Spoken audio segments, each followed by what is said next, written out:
আনন্দৰ কথা যে বিশ্বৰ সবাতোকৈ জনপ্ৰিয় নেতা আমাৰ যশস্বী প্ৰধানমন্ত্ৰী শ্ৰীযুত নৰেন্দ্ৰ মোদী দেৱ সভাস্থলী অভিমুখে আহি আছে। সন্মুখেৰে পাৰ হৈ যাওঁতে সকলোকে হাত চাপৰিৰে তেখেতক আদৰণি জনাবলৈ অনুৰোধ জনাইছো।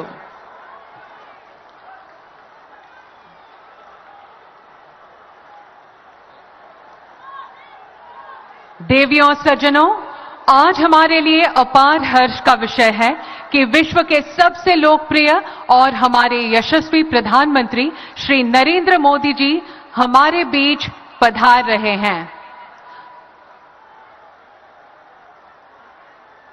उनकी गरिमामयी उपस्थिति से हम सब अत्यंत आह्लादित एवं उत्साहित हैं।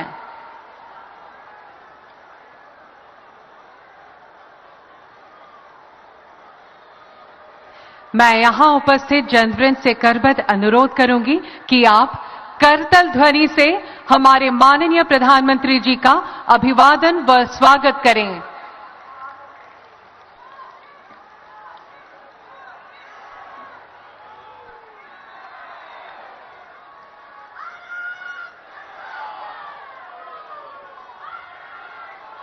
সন্মুখেৰে পাৰ হৈ যাওঁতে সকলোকে হাত চাপৰিৰে তেখেতক আদৰণি জনাবলৈ অনুৰোধ জনাইছো।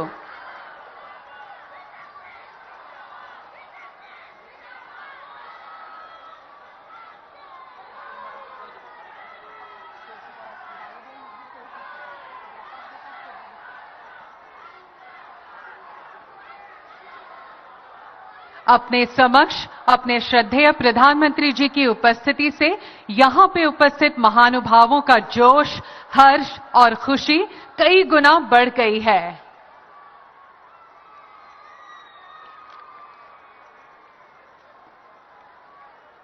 मैं उपस्थित समूह व्यक्ति के उत्साहपूर्वक करतालीरे माननीय प्रधानमंत्री गराकीक आदरणि जनाবলৈ अनुरोध जनाइছো।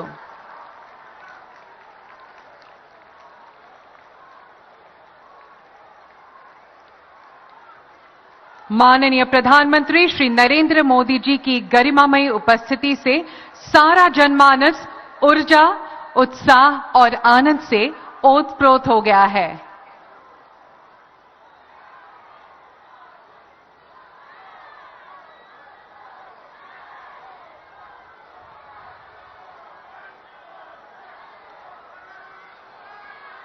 यह अनोखा दृश्य अत्यंत सराहनीय और अविस्मरणीय है।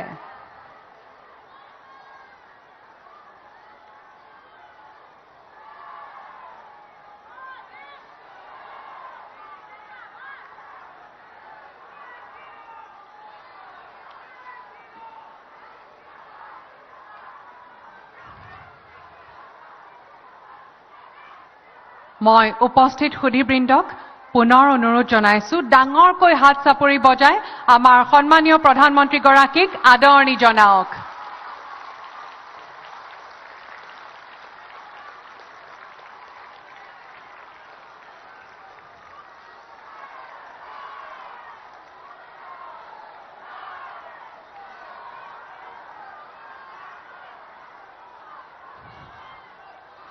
आप सब अपनी गगनभेदी तालियों की ध्वनि से माननीय प्रधानमंत्री जी का हार्दिक अभिवादन, अभिनंदन एवं स्वागत करें।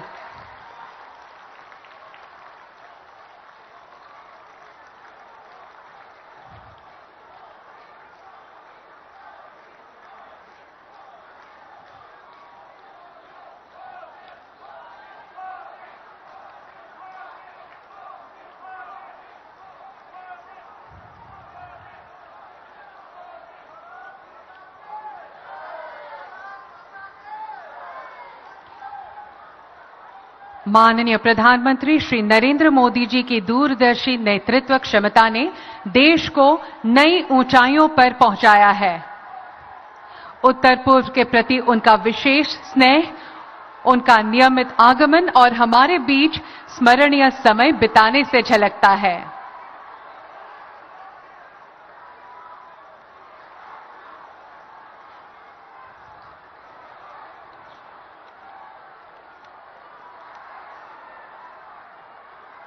मैं उपस्थित समूह व्यक्ति के উৎসাহপূৰ্বক কৰতালিৰে মাননীয় প্ৰধানমন্ত্ৰীগৰাকীক আদৰণি জনাবলৈ পুনৰবাৰ অনুৰোধ জনাইছো।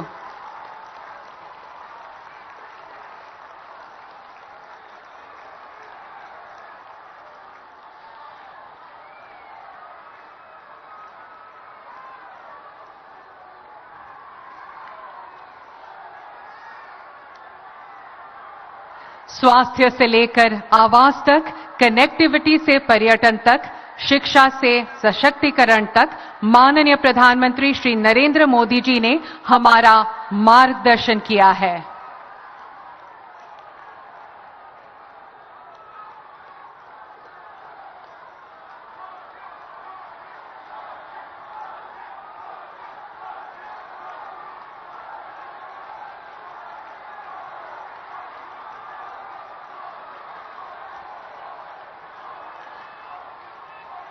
आप सब अपनी गगनभेदी तालियों की ध्वनि से माननीय प्रधानमंत्री जी का हार्दिक अभिवादन, अभिनंदन एवं स्वागत करें।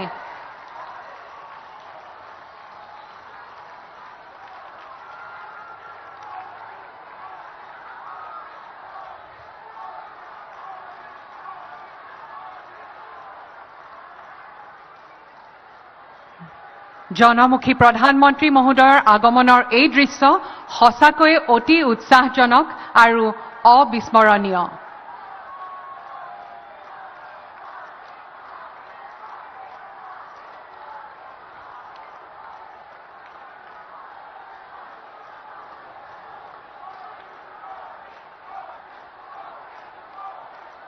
মই উপস্থিত সুধীবৃন্দক পুনৰ অনুৰোধ জনাইছো ডাঙৰকৈ হাত চাপৰি বজাই আমাৰ সন্মানীয় প্ৰধানমন্ত্ৰীগৰাকীক আদৰণি জনাওক।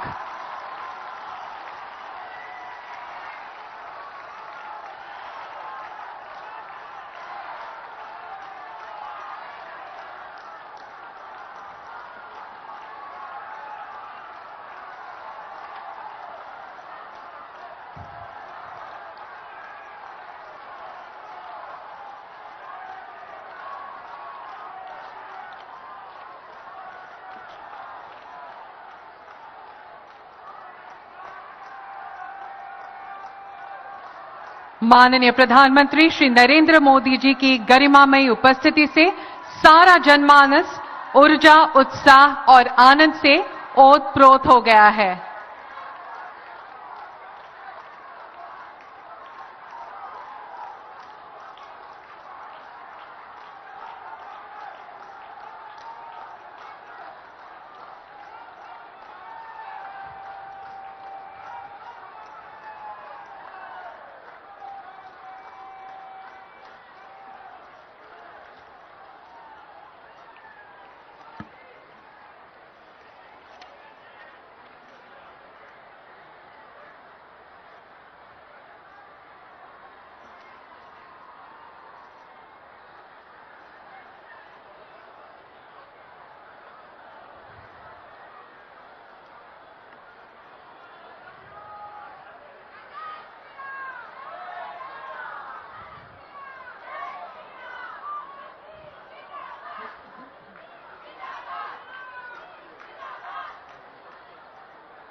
जय श्री राम, जय श्री राम, जय श्री राम, जय श्री राम। भारत माता के, भारत माता के। नरेंद्र मोदी, नरेंद्र मोदी।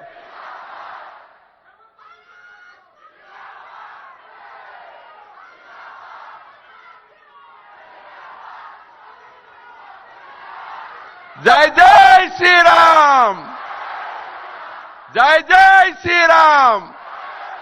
भारत माता के, भारत माता के।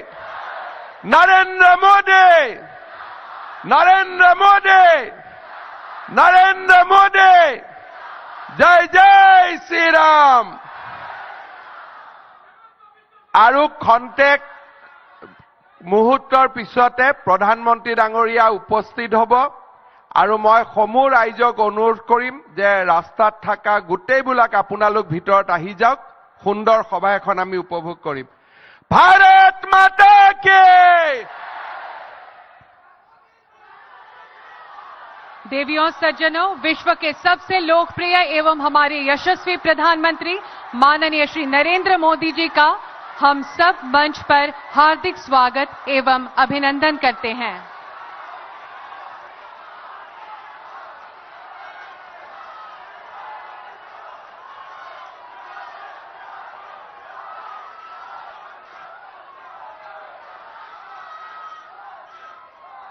साथ ही हम असम के माननीय राज्यपाल श्री गुलाब चंद कटारिया जी, असम के युवाओं के प्रेरणा स्रोत एवं जनप्रिय मुख्यमंत्री डॉक्टर हिमंता बिस्वा शर्मा जी, भारत सरकार के बंदरगाह, नौ परिवहन और जलपथ तथा आयुष विभाग के माननीय मंत्री श्री सर्बानंद सोनोवाल जी एवं मंच पर आसीन अन्य गण्यमान्य अतिथियों का भी हम उत्साह से स्वागत करते हैं। अब हम माननीय प्रधानमंत्री जी का अभिवादन करने के लिए अनुरोध करते हैं। माननीय प्रधानमंत्री जी को गामोसा,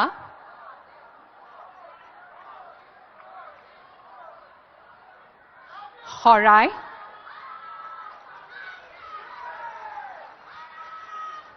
एवं एक पेंटिंग भेंट कर सम्मान और अभिवादन किया जा रहा है।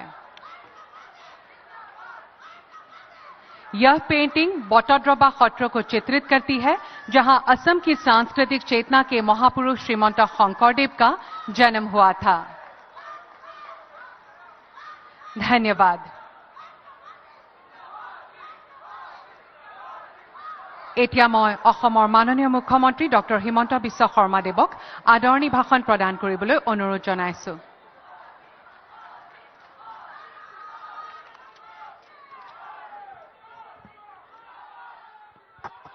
খবৰ কেনেকুৱা সকলোৰে?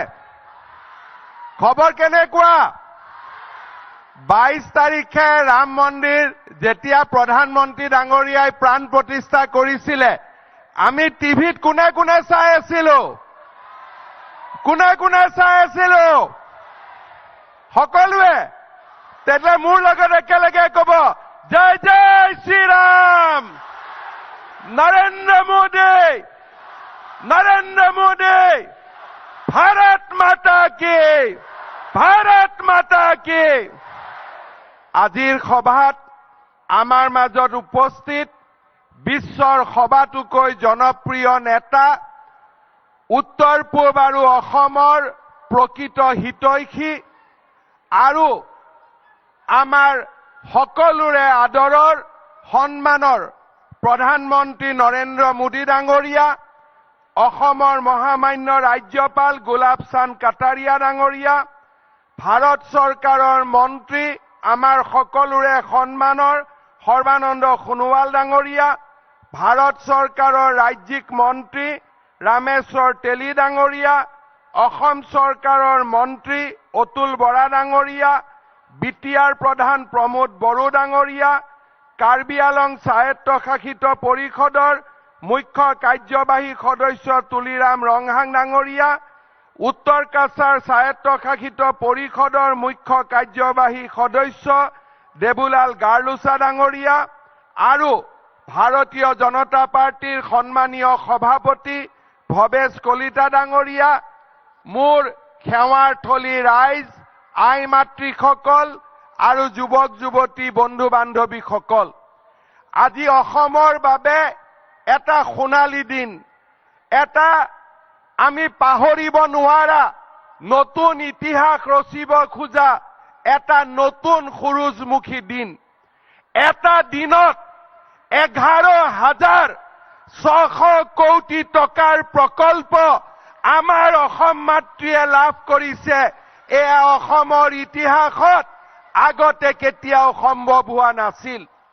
শ্ৰদ্ধাৰ ৰাইজ, আজি আমি ৰাজ্যখনলৈ এবাৰ উভতি চাওঁ। প্ৰধানমন্ত্ৰী নৰেন্দ্ৰ মোদী ডাঙৰীয়াৰ নেতৃত্বত আলফাৰ শান্তি চুক্তি, বড়ো চুক্তি, কাৰ্বি চুক্তি, ডিমাচা চুক্তি, আদিবাসী শান্তি চুক্তি, আজি আমাৰ অসম মাতৃ বহু বছৰৰ পিছত গুলি বোমা বাৰুদৰ পৰিৱৰ্তে আজি বহু বছৰৰ মূৰত এক শান্তিৰ কপৌ চৰাই আমাৰ অসম মাতৃৰ বুকুলৈ উভতি আহিছে। হাজাৰ হাজাৰ যুৱকে সন্ত্ৰাসবাদ ত্যাগ কৰি আমাৰ মূল খুঁটিলৈ উভতি আহিছে। অসমবাসী ৰাইজক মই হিয়াৰে অভিনন্দন জনাওঁ যে যোৱা 3টা বছৰ আমাৰ ৰাজ্যত কোনো ধৰণৰ এটাও আন্দোলনৰ কাৰ্যসূচী নোহোৱাকৈ আমাৰ ৰাজ্যখনে আজি বিকাশৰ নতুন অশ্বমেধ যজ্ঞলৈ গতি কৰিছে। আমি আমাৰ প্ৰজন্মই কেতিয়াও সপোনতে ভবা নাছিলো যে ঢলাত ব্ৰহ্মপুত্ৰৰ ওপৰত দলং হ'ব, বগীবিলত ব্ৰহ্মপুত্ৰৰ ওপৰত দলং হ'ব, নুমলীগড়ৰ পৰা গহপুৰলৈ টানেল হ'ব, কলীয়া ভোমোৰাত আৰু এখন দলং হ'ব, শৰাইঘাটত আৰু এখন দলং হ'ব, গুৱাহাটী উত্তৰ গুৱাহাটীৰ মাজত নতুন দলং হ'ব, মাজুলী যোৰহাটৰ মাজত দলং হ'ব, মাজুলী লখিমপুৰৰ মাজত দলং হ'ব, শুৱালকুছি পলাশবাৰীৰ মাজত দলং হ'ব, নাৰেংগী কুৰুৱাৰ মাজত দলং হ'ব, ফুলবাৰীৰ ওপৰত দলং হ'ব। 9খনকৈ ব্ৰহ্মপুত্ৰৰ ওপৰত আজি প্ৰধানমন্ত্ৰী মোদী ডাঙৰীয়াৰ কাৰণে দলং নিৰ্মাণ হৈছে। আমাৰ প্ৰজন্মই আমি কেতিয়াও ভবা নাছিলো যে অসমত 23খন মেডিকেল কলেজ হ'ব পাৰে। আমাৰ প্ৰজন্মই কেতিয়াও ভবা নাছিলো কাজিৰঙাৰ ওপৰত এলিভেটেড কৰিডৰ হ'ব পাৰে, গুৱাহাটীত ৰিং ৰোড হ'ব পাৰে। আমাৰ প্ৰজন্মই কেতিয়াও ভবা নাছিলো যে অসমত 17খনকৈ কেঞ্চাৰ হস্পিটাল হ'ব পাৰে। আমাৰ প্ৰজন্মই আমি কেতিয়াও ভবা নাছিলো যে অসমত অসম মালাৰ দৰে কাৰ্যসূচী ৰূপায়ণ হ'ব পাৰে। আমাৰ প্ৰজন্মই আমি কেতিয়াও ভবা নাছিলো যে গুৱাহাটী মেডিকেল কলেজত 3000 কোটি টকাৰে পূৰ্ব ভাৰতৰ আটাইতকৈ ডাঙৰ মেডিকেল কলেজ অসমত হ'ব পাৰে। আমি কেতিয়াও কল্পনা কৰা নাছিলো যে আমাৰ অসমত এইমছ আহিব পাৰে। আমাৰ প্ৰজন্মই কেতিয়াও কল্পনা কৰিব পৰা নাছিলো ৰাষ্ট্ৰীয় ঘাইপথ চৌদিশে নতুনকৈ নিৰ্মাণ হ'ব পাৰে। আমাৰ প্ৰজন্মই কেতিয়াও কল্পনা কৰা নাছিলো যে ৰেলৰ ওপৰত দ্বৈত ৰেলপথ হ'ব পাৰে। আমাৰ প্ৰজন্মই কেতিয়াও কল্পনা কৰা নাছিলো 20 লাখ দৰিদ্ৰ লোকে গৃহ প্ৰধানমন্ত্ৰীৰ আৱাস যোজনা পাব পাৰে। আমাৰ প্ৰজন্মই কেতিয়াও কল্পনা কৰা নাছিলো যে আমি লাখপতি বাইদেউ বনাব পাৰো।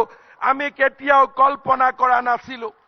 আমাৰ প্ৰজন্মই কেতিয়াও কল্পনা কৰা নাছিলো যে 30 লাখ পৰিয়ালে অৰুণোদয় আঁচনি পাব পাৰে। আমাৰ প্ৰজন্মই কেতিয়াও কল্পনা কৰা নাছিলো 2,85,00,000 লোকে বিনামূলীয়া চাউল পাব পাৰে। আমাৰ প্ৰজন্মই কেতিয়াও কল্পনা কৰা নাছিলো যে ঘোষ নিদিয়াকৈ অসমত 1 লাখ চৰকাৰী চাকৰি হ'ব পাৰে। শ্ৰদ্ধাৰ ৰাইজ, মাত্ৰ এজন ব্যক্তিৰ অসম প্ৰেমৰ কাৰণে আজি অসম মাতৃ উন্নয়ন আৰু বিকাশৰ এক নতুন সূচত আজি অৱতীৰ্ণ হৈছে আৰু সেইগৰাকী ব্যক্তিয়ে হ'ল আমাৰ আদৰৰ প্ৰধানমন্ত্ৰী নৰেন্দ্ৰ মোদী ডাঙৰীয়া, যাৰ কাৰণে আজি আমি এই পৰ্যায়ত উপনীত হৈছো।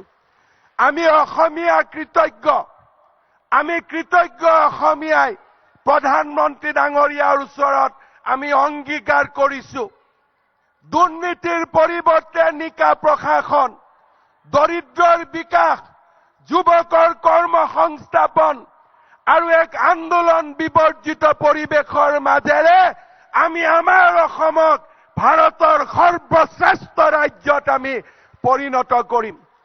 শ্ৰদ্ধাৰ ৰাইজ, মই কৃতজ্ঞ অসমীয়াক অনুৰোধ কৰিম, সকলোৱে থিয় হৈ দীঘলীয়া হাত চাপৰিৰে প্ৰধানমন্ত্ৰী নৰেন্দ্ৰ মোদী ডাঙৰীয়াক অভিনন্দন জনাওক। দীঘলীয়া হাত চাপৰিৰে প্ৰধানমন্ত্ৰী মোদী ডাঙৰীয়াক অভিনন্দন জনাওক। মোদী মোদী মোদী মোদী মোদী মোদী মোদী মোদী। শ্ৰদ্ধা ৰাইজ, আপোনালোকক মই এটাই অনুৰোধ কৰিম, এই অসম মাতৃক আমি বিশ্বৰ দৰবাৰত প্ৰতিষ্ঠা কৰিব লাগিব। আন্দোলন নহয় আমাৰ পৰিচয় বিকাশ, ধ্বংস নহয় আমাৰ পৰিৱেশ সৃষ্টি, আৰু এই অসমত আমি বিকাশৰ গংগা আনিম প্ৰধানমন্ত্ৰী নৰেন্দ্ৰ মোদী ডাঙৰীয়াৰ আশীৰ্বাদত। পুনৰ এবাৰ মা কামাখ্যাৰ এই পবিত্ৰ ভূমি, মহাপুৰুষ শ্ৰীমন্ত শংকৰদেৱৰ পবিত্ৰ ভূমি, বৰাক ব্ৰহ্মপুত্ৰৰ সাৰুৱা লোকেৰে বৰাক ব্ৰহ্মপুত্ৰৰ পবিত্ৰ অন্তৰৰ গৰাকী এই অসম, পাহাৰ আৰু ভৈয়ামৰ সকলো শ্ৰেণীৰ লোকৰ পবিত্ৰ অন্তৰৰে সৃষ্টি এই মোৰ পবিত্ৰ অসমৰ মহান ভূমিলৈ প্ৰধানমন্ত্ৰী ডাঙৰীয়াক আদৰণি জনাই মই মোৰ বক্তব্যৰ সামৰণি মাৰিছো। ধন্যবাদ। জয় হিন্দ, বন্দে মাতৰম, ভাৰত মাতা কে, ভাৰত মাতা কে। बहुत बहुत धन्यवाद।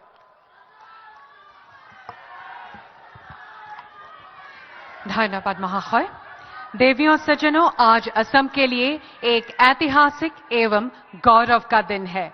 आज माननीय प्रधानमंत्री जी 11,600 करोड़ के महत्वाकांक्षी प्रकल्पों का लोकार्पण एवं शिलान्यास करेंगे। अब मैं माननीय प्रधानमंत्री श्री नरेंद्र मोदी जी से निवेदन करूंगी कि वे कृपया अपने कर कमलों से रिमोट का बटन दबाकर आभासी रूप से यह शुभ कार्य संपन्न करें।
धन्यवाद महोदय।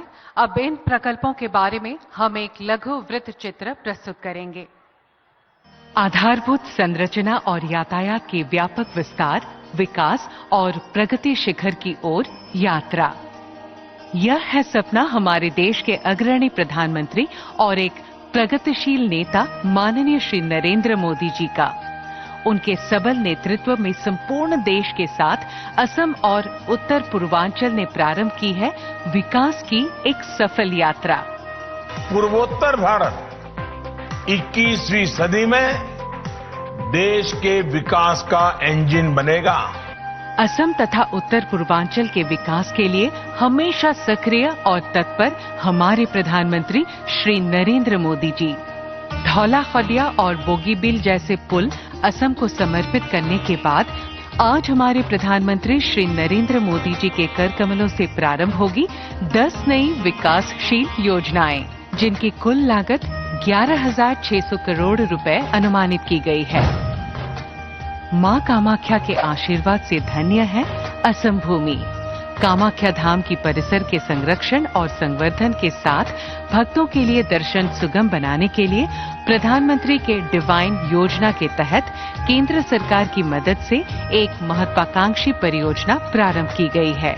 मां कामाख्या दिव्यलोक परियोजना के तहत विशाल ढांचागत विकास होगा।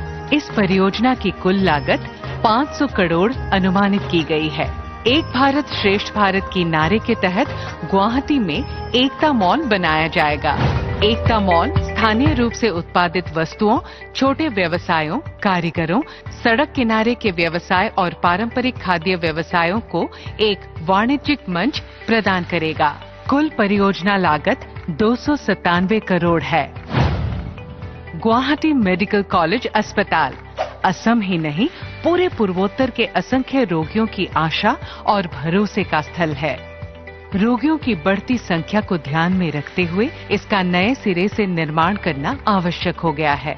इस परियोजना के माध्यम से 2,225 बेड वाला एक टीचिंग अस्पताल, 375 आईसीयू बेड और 26 ऑपरेशन थिएटर शामिल होंगे। कुल 3,250 करोड़ की लागत से यह परियोजना पूरी होगी।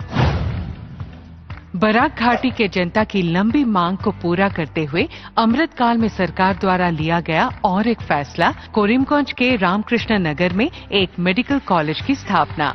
Modular lab, 4 modular operation theatre, 7 operation theatre बनाए जाएंगे।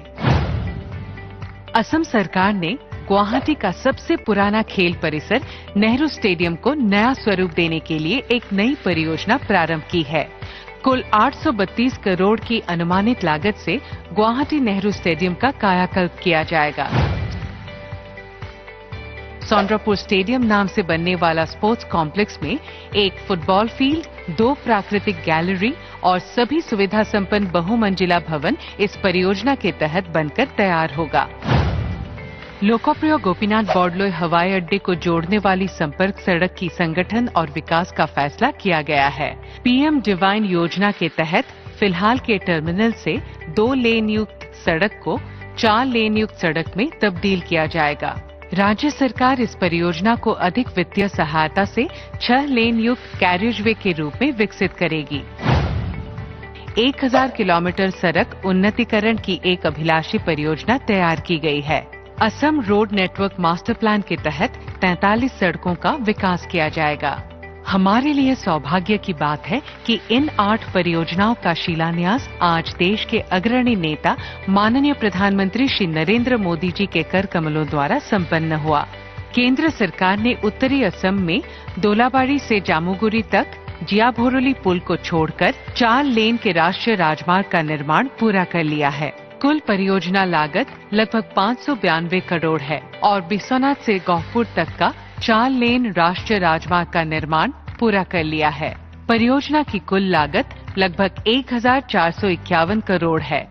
यह परियोजनाएं ईटानगर कैपिटल कनेक्टिविटी का हिस्सा है। यह हमारे लिए गर्व का क्षण है कि पूरी की गई इन 2 परियोजनाओं का भी उद्घाटन हमारे माननीय यशस्वी प्रधानमंत्री श्री नरेंद्र मोदी जी के कर कमलों द्वारा किया गया और उन्होंने इन परियोजनाओं को जनता के लिए समर्पित किया।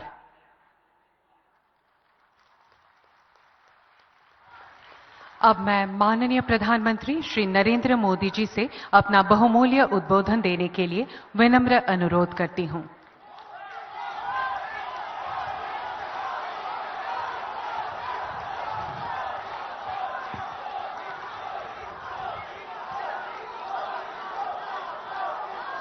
भारत माता की, भारत माता की। असम के राज्यपाल गुलाब चंद कटारिया जी, मुख्यमंत्री डॉक्टर हिमंता बिस्वा शर्मा जी, मंत्रिमंडल में मेरे सहयोगी सर्बानंद सोनोवाल जी, रामेश्वर तेली जी, असम सरकार के मंत्री, सांसद और विधायकगण, विभिन्न काउंसिल के प्रमुख और मेरे प्यारे भाई और बहनों, अपना लोग होकोलोके मोरे आंतरिक शुभेच्छा ज्ञापन करिलो।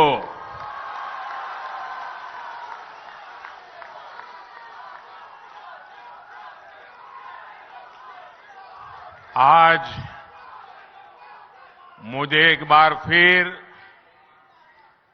मां कामाख्या के आशीर्वाद से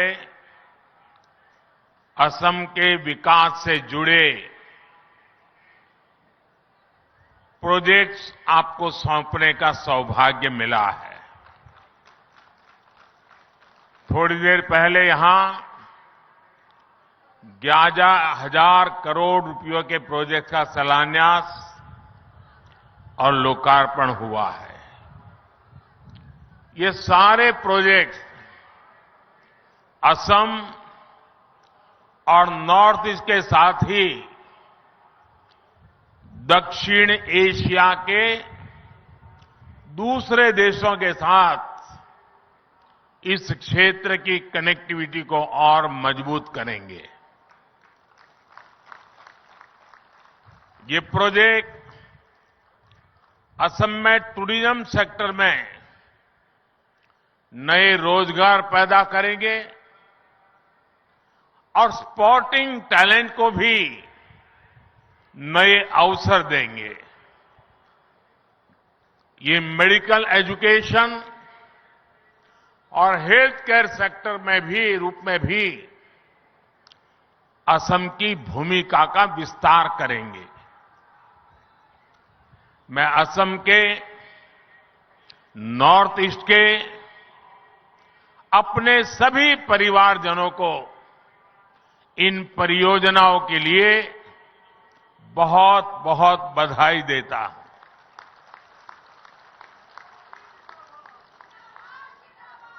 मैं कल शाम को यहां आया। जिस प्रकार से गुवाहाटी के लोगों ने रोड पर आकर के स्वागत सम्मान किया, अबाल वृद्ध सभी हमें आशीर्वाद दे रहे थे, मैं आप सबका हृदय से आभार व्यक्त करता हूं।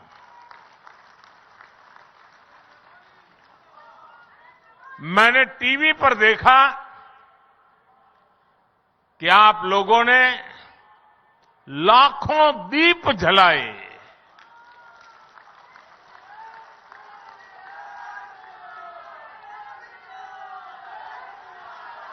आपका ये प्यार, आपका ये अपनापन, ये मेरी बहुत बड़ी अमानत है। ये आपका स्नेह, आपके आशीर्वाद मुझे निरंतर ऊर्जा देते रहते हैं। मैं जितना आप सबका आभार व्यक्त करूं उतना कम है। भाइयों और बहनों, बीते कुछ दिनों में मुझे देश के अनेक तीर्थों की यात्रा करने का अवसर मिला है। अयोध्या में भव्य आयोजन के बाद मैं अब यहां मां कामाख्या के द्वार पर आया हूं। आज मुझे यहां मां कामाख्या दिव्य लोक परियोजना का शिलान्यास करने का सौभाग्य प्राप्त हुआ। इस दिव्य लोक की जो कल्पना की गई है, मुझे इसके बारे में विस्तार से बताया गया है। जब ये बनकर पूरा होगा तो ये देश और दुनिया भर से आने वाले मां के भक्तों को असीम आनंद से भर देगा। मां कामाख्या दिव्य लोक परियोजना के पूरा होने के बाद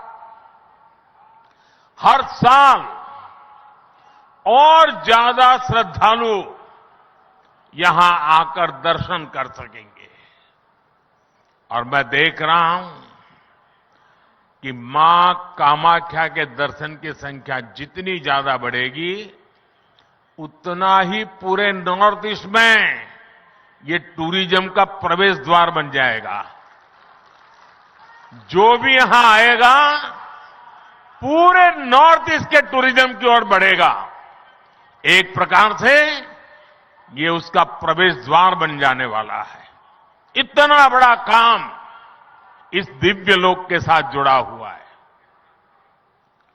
मैं हिम्मता जी और उनकी सरकार की इस शानदार प्रोजेक्ट के लिए सराहना करता हूं। साथियों, हमारे तीर्थ, हमारे मंदिर, हमारी आस्था के स्थान ये सिर्फ दर्शन करने की ही स्थली है, ऐसा नहीं है। ये हजारों वर्षों की हमारी सभ्यता की यात्रा की अमिट निशानियां हैं। भारत ने हर संकट का सामना करते हुए कैसे खुद को अटल रखा, ये उसकी साक्षी है। हमने देखा है कि एक समय में जो सभ्यताएं बहुत समृद्ध हुआ करती थी, आज उनके खंडहर ही बचे हैं। दुर्भाग्य से आजादी के बाद जिन्होंने लंबे समय तक देश में सरकारें चलाई, वो भी आस्था के इन पवित्र स्थानों का महत्व समझ नहीं पाए। उन्होंने राजनीतिक लाभ के लिए अपनी ही संस्कृति, अपने ही अतीत पर शर्मिंदा होने का एक ट्रेंड बना दिया था। कोई भी देश अपने अतीत को ऐसे मिटाकर, ऐसे भुलाकर, अपनी जड़ों को काटकर कभी विकसित नहीं हो सकता।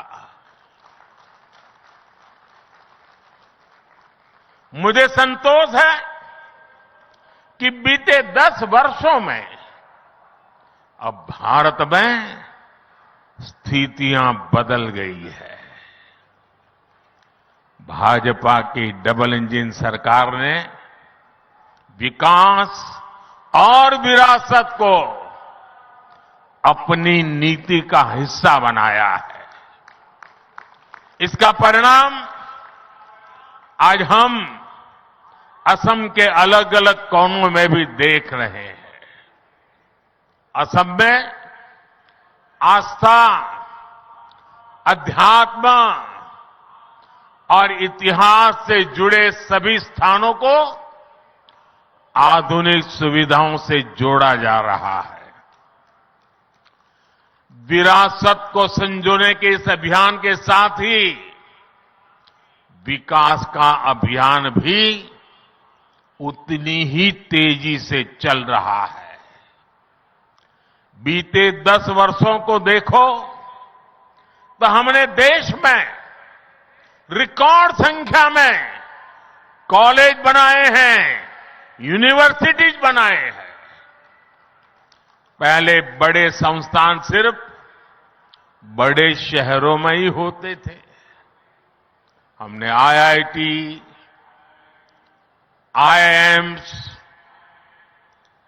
आईआईएम जैसे संस्थानों को उसका नेटवर्क पूरे देश में फैलाया है। बीते 10 वर्षों के दौरान देश में मेडिकल कॉलेज की संख्या करीब करीब डबल हो चुकी है। असम में भी भाजपा सरकार से पहले 6 मेडिकल कॉलेज थे, आज 12 मेडिकल कॉलेज है। असम आज नॉर्थ ईस्ट में कैंसर के इलाज का एक बहुत बड़ा केंद्र बन रहा है।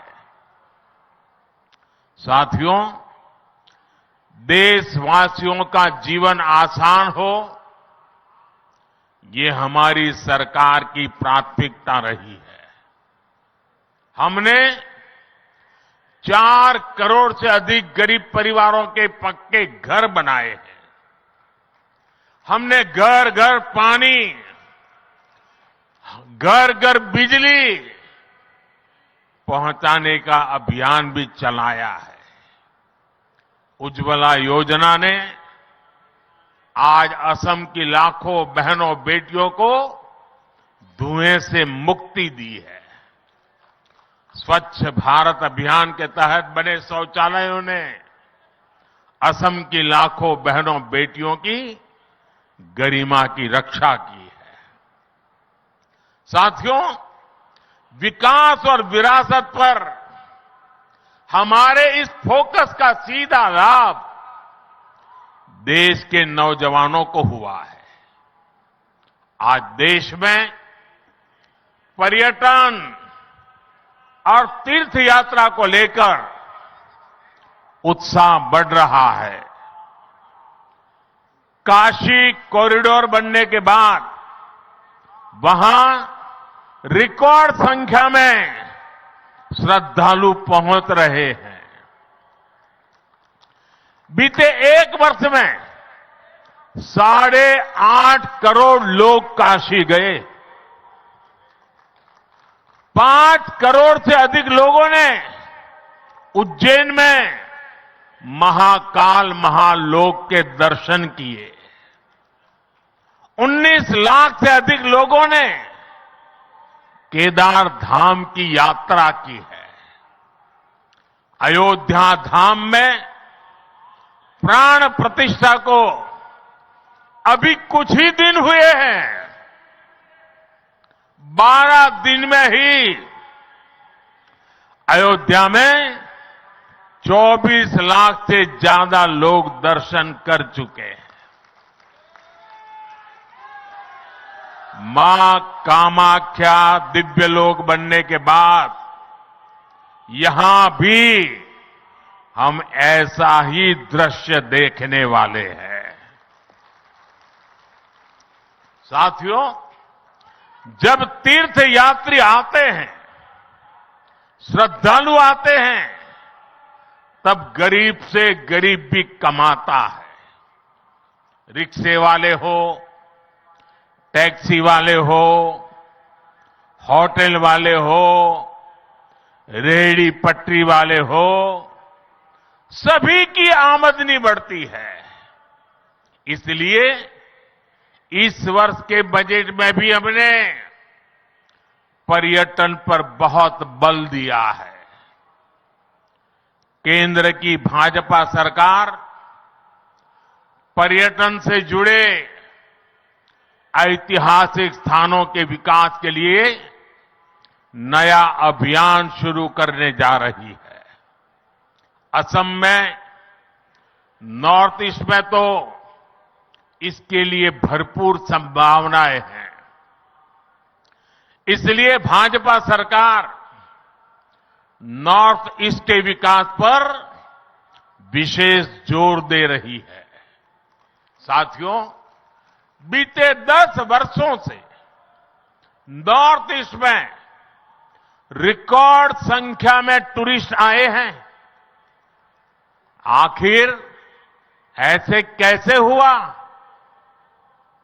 ये पर्यटन के केंद्र नॉर्थ ईस्ट के खूबसूरत इलाके तो पहले भी यहां थे, लेकिन तब इतने टूरिस्ट यहां नहीं आते थे। हिंसा के बीच, साधन संसाधनों के अभाव के बीच, सुविधाओं की कमी के बीच आखिर कौन यहां आना पसंद करता? आप भी जानते हैं कि 10 साल पहले असम समेत पूरे नॉर्थ ईस्ट में क्या स्थिति थी। पूरे नॉर्थ ईस्ट में रेल यात्रा और हवाई यात्रा बहुत ही सीमित थी। सड़कें संकरी भी थी और खराब भी थी। एक राज्य से दूसरे राज्य में आना जाना तो छोड़िए, एक जिले से दूसरे जिले में आने जाने में भी कई घंटे लग जाते थे। इन सारी परिस्थितियों को आज भाजपा की डबल इंजन सरकार ने, एनडीए सरकार ने बदला है। साथियों, पिछले 10 वर्षों में हमारी सरकार ने यहां विकास पर होने वाले खर्च को 4 गुना बढ़ाया है। 2014 के बाद रेलवे ट्रैक की लंबाई 1900 किलोमीटर से ज्यादा बढ़ाई गई। 2014 से पहले की तुलना में रेल बजट करीब 400% बढ़ाया गया है। और तब तो प्रधानमंत्री आपके आसाम से चुन करके जाते थे। उससे ज्यादा काम ये आपका साथी कर रहा है।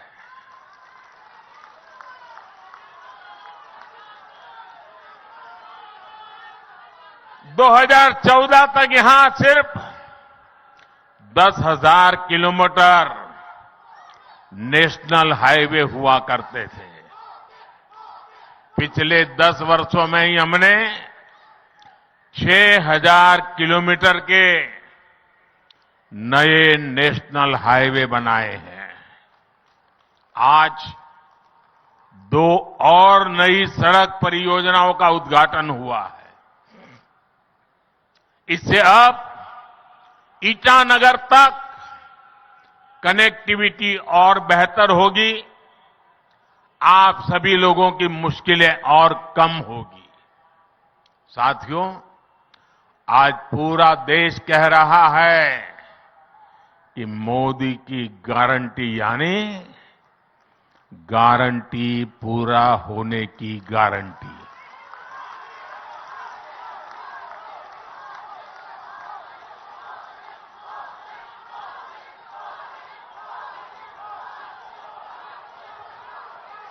मैंने गरीबों को, महिलाओं को, युवा और किसान को मूल सुविधा देने की गारंटी दी है। आज इनमें से अधिकतर गारंटियां पूरी हो रही है। हमने विकसित भारत संकल्प यात्रा के दौरान भी देखा है, जो भी सरकारी योजनाओं से वंचित थे, उन तक पहुंचने के लिए मोदी की गारंटी वाली गाड़ी पहुंची है। पूरे देश में करीब करीब 20 करोड़ लोग सीधे तौर पर विकसित भारत संकल्प यात्रा में शामिल हुए हैं। बड़ी संख्या में असम के लोगों को भी इस यात्रा का लाभ मिला है। साथियों, भाजपा की डबल इंजन सरकार हर लाभार्थी तक पहुंचने के लिए प्रतिबद्ध है। हमारा लक्ष्य हर नागरिक का जीवन आसान बनाने का है। यही फोकस 3 दिन पहले जो बजट आया है उसमें भी दिखता है। बजट में सरकार ने इंफ्रास्ट्रक्चर पर 11 लाख करोड़ रुपए खर्च करने का संकल्प लिया है। ये कितनी बड़ी राशि है, इसका अनुमान एक और आंकड़े से लगाया जा सकता है। 2014 से पहले के 10 वर्षों में, यह आंकड़ा याद रखना मेरे आसाम के भाई बहन, 2014 के पहले 10 वर्षों में कुल 12 लाख करोड़ रुपए इंफ्रास्ट्रक्चर का बजट रहा।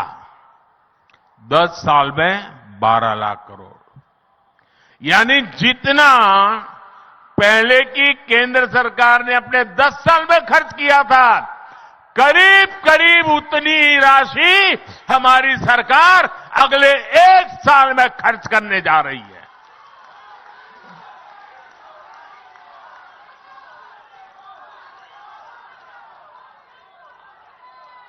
आप कल्पना कर सकते हैं कि देश में कितने बड़े पैमाने पर निर्माण कार्य होने जा रहा है। और जब इतनी बड़ी राशि निर्माण कार्यों में लगती है तो नए रोजगार बनते हैं, उद्योगों को नई गति मिलती है। साथियों, इस बजट में एक और बहुत बड़ी योजना की घोषणा हुई है। बीते 10 वर्षों में हमने हर घर तक बिजली पहुंचाने का अभियान चलाया। अब हम बिजली का बिल, आसाम के भाइयों बहनों और देशवासी भी, मैं बहुत महत्वपूर्ण काम आपके सामने रख रहा हूं। अब बिजली का बिल भी 0 करने के लिए हम आगे बढ़ रहे हैं।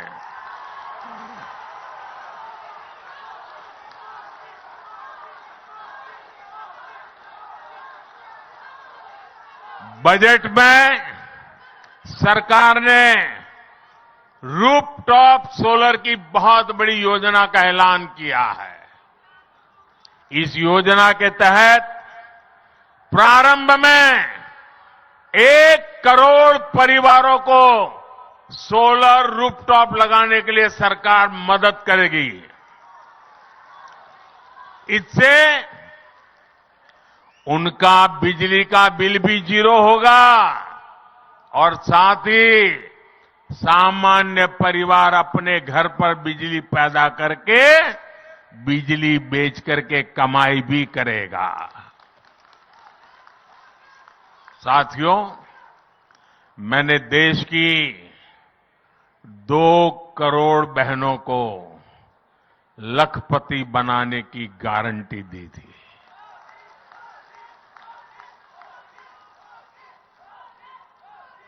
बीते वर्षों में जब मैंने हिसाब किताब लगाना शुरू किया तो मुझे प्राथमिक जो जानकारी मिली है, अब तक हम 1 करोड़ बहनें लखपति दीदी बन चुकी है।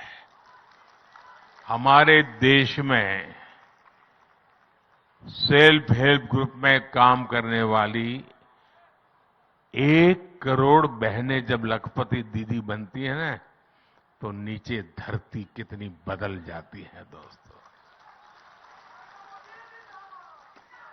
अब इस बजट में हमने लखपति दीदी बनाने के लक्ष्य को और बढ़ा दिया है। अब 2 करोड़ के बजाय 3 करोड़ बहनों को लखपति दीदी बनाया जाएगा। इसका लाभ असम की मेरी हजारों लाखों बहनों को भी जरूर होने वाला है। यहां स्वयं सहायता समूह से जुड़ी सभी बहनों के लिए अवसर ही अवसर आने वाले हैं, और इतनी बड़ी माताएं बहनें यहां आई है, जरूर उसमें भी मेरी लखपति दीदी आई ही होगी। हमारी सरकार इस बजट में आंगनवाड़ी और आशा बहनों को भी अब आयुष्मान योजना के दायरे में ले आई है। इससे उन्हें भी अब 5 लाख रुपया तक के मुफ्त इलाज की सुविधा मिल गई है। जब बहनों बेटियों का जीवन आसान बनाने वाली सरकार हो, संवेदनशीलता से काम होता है, भाई और बहनों, मोदी जो गारंटी देता है ना, उसे पूरा करने के लिए दिन रात एक करने का हौसला भी रखता है। इसलिए आज नॉर्थ ईस्ट को मोदी की गारंटी पर भरोसा है। आज असम में देखिए, सालों साल से जो इलाके अशांत थे, वहां अब स्थायी शांति स्थापित हो रही है। राज्यों के बीच सीमा विवाद हल हो रहे हैं। भाजपा सरकार बनने के बाद यहां 10 से ज्यादा बड़े शांति समझौते हुए हैं। पिछले कुछ वर्षों में नॉर्थ ईस्ट में हजारों युवाओं ने हिंसा का रास्ता छोड़कर विकास का रास्ता चुना है। मैंने कई वर्षों तक असम में मेरी पार्टी के संगठन का काम किया है। मैं यहां हर इलाके में घुमा हुआ इंसान हूं, और मुझे याद है उस समय जाने आने में एक रुकावट ये होती थी कि रोड ब्लॉक के कार्यक्रम, बंद के कार्यक्रम और गुवाहाटी तक के अंदर बम ब्लास्ट की घटनाएं मैं अपनी आंखों से देखता था। आज वो भूतकाल बनता चला गया है दोस्तों। लोग शांति से जी रहे हैं। असम के 7,000 से ज्यादा नौजवानों ने भी हथियार छोड़े हैं। देश के विकास में कंधे से कंधा मिलाकर चलने का संकल्प लिया है। कई जिलों में आस्था हटाया गया है। जो क्षेत्र हिंसा प्रभावित रहे, आज वो अपनी आकांक्षाओं के अनुसार अपना विकास कर रहे हैं, और सरकार उनकी पूरी मदद कर रही है। साथियों, छोटे लक्ष्य रखकर कोई भी देश, कोई राज्य तेज विकास नहीं कर सकता। पहले की सरकारें ना बड़े लक्ष्य तय करती थी और ना ही अपने लक्ष्यों को प्राप्त करने के लिए उतनी मेहनत करती थी। हमने पहले की सरकारों की सोच को भी बदल दिया है। मैं नॉर्थ ईस्ट को उसी तरफ विकसित होते देख रहा हूं जैसा पूर्वी एशिया को दुनिया देखती है। आज नॉर्थ ईस्ट होते हुए दक्षिण एशिया और पूर्वी एशिया की कनेक्टिविटी का विस्तार हो रहा है। आज यहां साउथ एशिया सब रीजनल इकोनॉमिक कॉरपोरेशन, उसके कोऑपरेशन के तहत भी अनेक सड़कों को अपग्रेड करने का काम शुरू हुआ है। आप कल्पना कीजिए, जब कनेक्टिविटी के ऐसे सभी प्रोजेक्ट पूरे होंगे तो हिस्सा व्यापार कारोबार का कितना बड़ा केंद्र बनेगा। मैं जानता हूं कि असम के नॉर्थ ईस्ट के हर युवा का भी यही सपना है कि वो भी पूर्वी एशिया जैसा विकास यहां देखे। मैं असम के नॉर्थ ईस्ट के हर युवा को बताना चाहता हूं, मेरे युवा साथियों, आपका सपना मोदी का संकल्प है।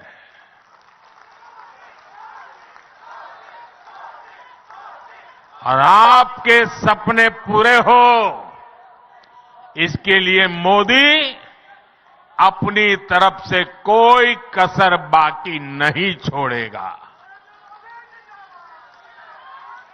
और ये मोदी की गारंटी है। भाई और बहनों, ये जो भी काम आज हो रहे हैं, इनका एक ही लक्ष्य है। लक्ष्य है भारत और भारतीयों का सुखी और समृद्ध जीवन। लक्ष्य है भारत को दुनिया की तीसरी बड़ी आर्थिक ताकत बनाने का। लक्ष्य है 2047 तक भारत को विकसित राष्ट्र बनाने का। इसमें असम की, नॉर्थ ईस्ट की बहुत बड़ी भूमिका है। एक बार फिर आप सभी को इन विकास परियोजना की बहुत बहुत बधाई। और अब तो मां कामाख्या के आशीर्वाद बहुत बढ़ने वाले हैं, बहुत बढ़ने वाले हैं।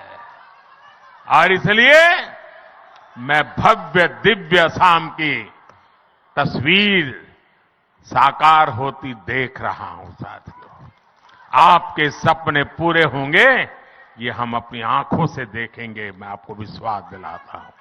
फिर एक बार आप सबका बहुत बहुत धन्यवाद। दोनों हाथ ऊपर करके मेरे साथ बोलिए, भारत माता की, भारत माता की, भारत माता की, भारत माता की। बहुत बहुत धन्यवाद।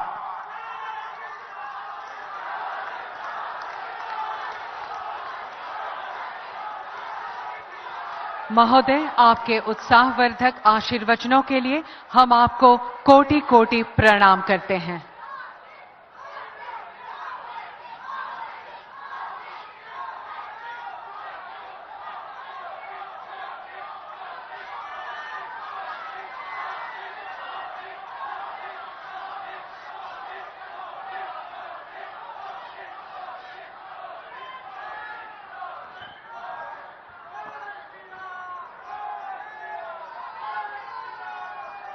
देवियों और सज्जनों, इसी के साथ हम इस भव्य समारोह का समापन करते हैं। धन्यवाद।